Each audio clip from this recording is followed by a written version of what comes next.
Hello বন্ধুরা, আজকে আজকে আমি ইলিশ মাছ রান্না করব।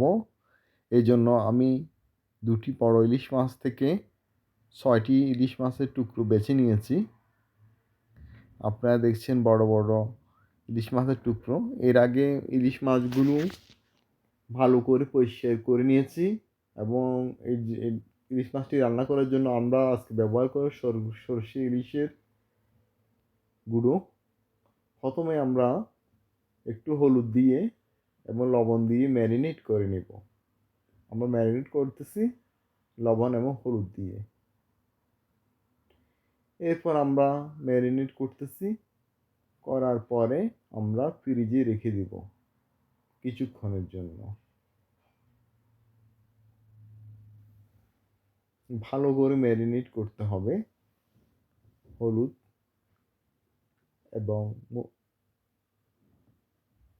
লবণ দিয়ে।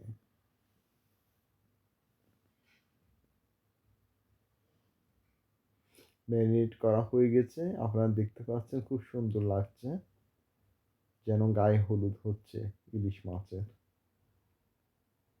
এরপর আমরা কাঁচা লঙ্কা এতগুলো দিব না, আমরা ৪-৫টি কাঁচা লঙ্কা দিব। এরপর আমরা একটি কড়াইতে তেল ঢেলে নেব। তেল গরম হলে কিছু পাঁচফোড়ন দিয়ে দিব।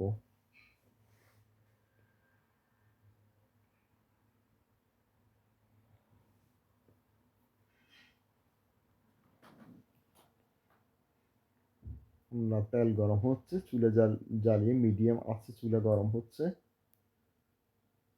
এই যে পাঁচফোড়ন দিয়ে দিলাম কিছু। পাঁচফোড়নগুলা একটু ভেজে নেব। এরপর আমরা কাঁচা মরিচ আর কাঁচা লঙ্কা কেটে নিচ্ছি।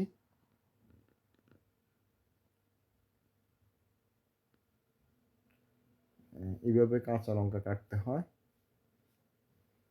এরপর এগুলোকে একটু সুন্দর এগুলোকে টেলে নিব, কড়াইয়ের মধ্যে ভেজে নিব।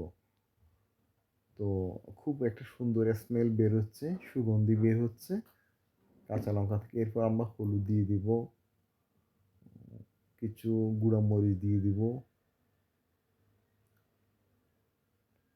বন্ধুরা। এরপর নেড়ে দিব, নাড়তে থাকবো যাতে বেজে না যায়। সুন্দর একটা সুগন্ধি বের হচ্ছে এখন।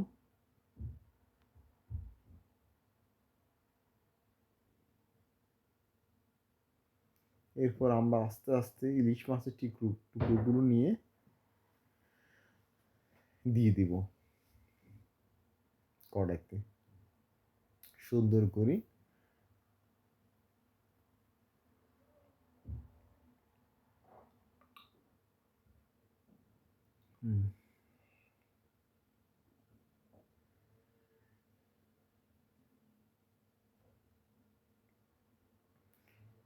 সুন্দরভাবে গোছালোভাবে দিয়ে দিব।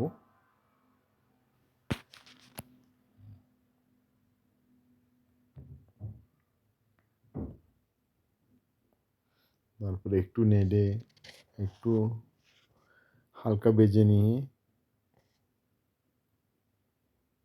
একটু পানি যোগ করে দেব। এর সাথে পানি যোগ করে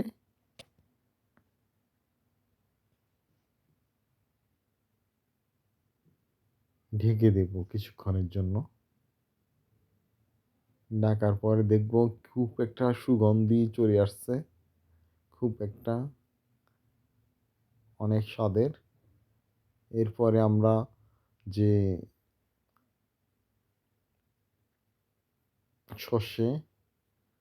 সর্ষে বাটাগুলো দিয়ে দেব। সর্ষে বাটাগুলো দেওয়ার পরে আবার ঢেকে দিব। এখন খুব সুন্দরভাবে হয়ে যাচ্ছে আমাদের কাঙ্ক্ষিত সর্ষে ইলিশ। খুব একটি মজাদার খাওয়া। তবে খেয়াল রাখতে হবে যে তবে খেয়াল রাখতে হবে যে সর্ষের পরিমাণ যাতে বেশি না হয়। সর্ষের পরিমাণ বেশি হয়ে তিতা হয়ে যাওয়ার সম্ভাবনা আছে।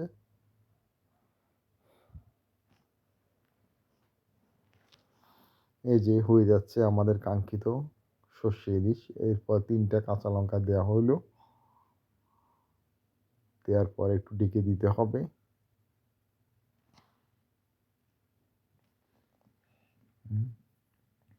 খুব একটা সুগন্ধ বের হচ্ছে। সবাইকে ধন্যবাদ ভিডিওটি দেখার জন্য।